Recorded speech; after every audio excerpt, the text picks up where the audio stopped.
जनता को, हरियाणा के मतदाताओं को कि निश्चित रूप से हरियाणा में तीसरी बार भारतीय जनता पार्टी की सरकार हमारे मुख्यमंत्री श्री नायब सिंह सैनी जी के नेतृत्व में ये बनने वाली है।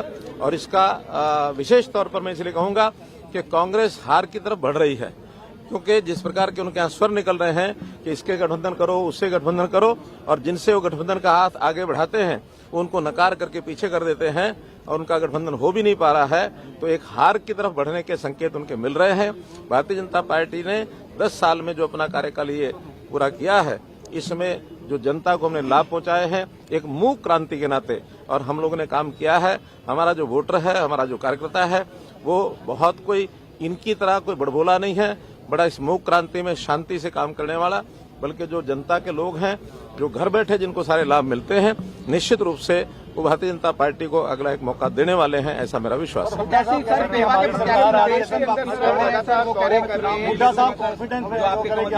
को टिकट दिया गया था सर, अभी प्रेस कॉन्फ्रेंस करके उन्होंने अनाउंस किया है। कोई उनका व्यक्तिगत कारण ऐसा हमें बताया गया है कि वो शायद चुनाव नहीं लड़ेंगे, तो हम पार्टी के नाते से दूसरा कैंडिडेट अपना खड़ा करेंगे।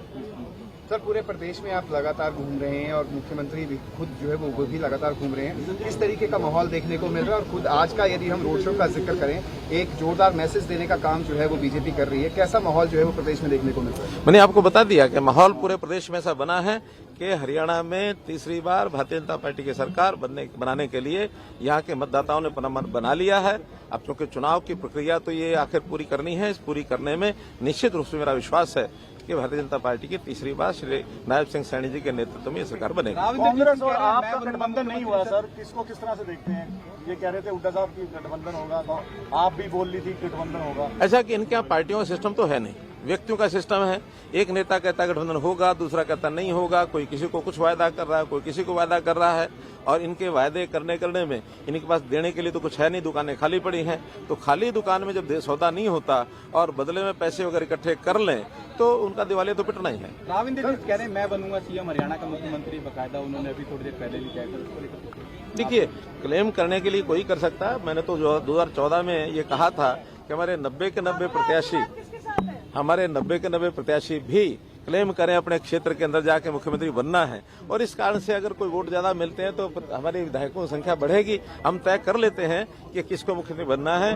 खुले मंच पर हमारे होम मिनिस्टर साहब ने ये घोषणा कर दी है कि अगला जो चुनाव हमारा ये है, ये हम हमारे जो वर्तमान मुख्यमंत्री हैं श्री नायब सिंह सैनी जी के नेतृत्व में ही लड़ेंगे, यही हमारे अगले मुख्यमंत्री होंगे। सर, आपने कहा कि 23 सीटें जो है वो आज आ सकती हैं, जो 23 सीटें हैं, ऐसे में जो 67 सीटें जब जारी की गई थी उसके बाद का जो माहौल देखने को मिला था बीजेपी के अंदर, इस बार कितने सचेत जो है वो बीजेपी है कि जो 23 सीटें जो जारी की जाएगी उसके बाद उस तरीके का माहौल जो है वो देखने को ना मिले? देखिए, पहली बात तो ये है कि ये जो माहौल होता है लोकतंत्र में, ये कई बार तो कई जगह पर स्वाभाविक होता है। अच्छे कार्यकर्ता एक से ज्यादा भी टिकट के क्लेमेंट होते हैं, सबको इच्छा होती है कि मुझे टिकट मिले, और मानो एक को मिलनी है बाकी नहीं मिलती है तो थोड़ा रोष होता है, और ये आज नहीं हर चुनाव में होता है। लेकिन मुझे इतना पता है कि हम भारतीय जनता पार्टी के लोग अपने अनुशासन के नाते अपने कार्यकर्ताओं पर भरोसा करते हैं। काफी लोगों ने हमने उनको मना लिया है, और जो बचे हैं इन 2 दिन में 3 दिन में सबसे बात हो जाएगी। फिर भी इक्का दुक्का अगर कोई इस प्रकार का है कि जो इंडिपेंडेंट लड़ता है या कहीं दूसरी पार्टी में जाता है, दूसरी पार्टियों से तो बहुत हमारे पास भी आए हैं, कितने ही लोग जेजेपी से आए हैं, कितने कांग्रेस से आए हैं, और अभी और आने की लाइन लगी है। इतना ही है, हमने तो 67 सीटें घोषित करने के बाद स्थिति बनी है, वो तो 67 घोषित कर ही नहीं सके, और बल्कि उन्होंने जो पहले घोषित की है, जो उनके सिटिंग गेटिंग का फार्मूला, ये अपना करके और अपने लोगों को मुंह बंद करने का काम किया है। जो असल वास्तव में जो सीटें जिसमें उनके झंझावात पड़े हुए हैं, मुझे तो आज यही पता लगा है कि शैलजा जो है शायद शाम तक कुछ गुल खिला दे। मैं तो रिजाइन की बात नहीं कही, सोनिया गांधी से मैंने तो कुछ और शब्द प्रयोग किए हैं। शैलजा ने सोनिया गांधी से शिकायत की है, आज शिकायत भी की है। ये उनका स्वभाव है, एक दूसरे की शिकायत भी करना और एक दूसरे को सबक भी सिखाना। वो एक दूसरे को सबक सिखाएंगे, लाभ हमको होगा। कितनी सीटें आप कह रहे हैं सर आएगी बीजेपी की? देखिए, ये विषय नहीं होता, एक ही टारगेट है कि पूर्ण बहुमत से भारतीय जनता पार्टी की अगली बार सरकार बनाना। कांग्रेस के अंदर बहुत सारे सीएम के दावेदार दिख रहे हैं, कभी कह रहे हैं कि सिटिंग एमपीज को टिकट दी जाएगी, कभी कहा जा रहा है कि हाईकमान से बात करने के बाद उनको टिकट दी जा सकती है।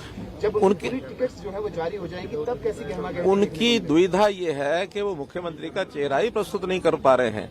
बाप कहता मैं बनूंगा, बेटा कहता मैं बनूंगा, बुआ कहती मैं बनूंगी, तो ये सब अपने अपने तरीके से कहते हैं सब बनेंगे।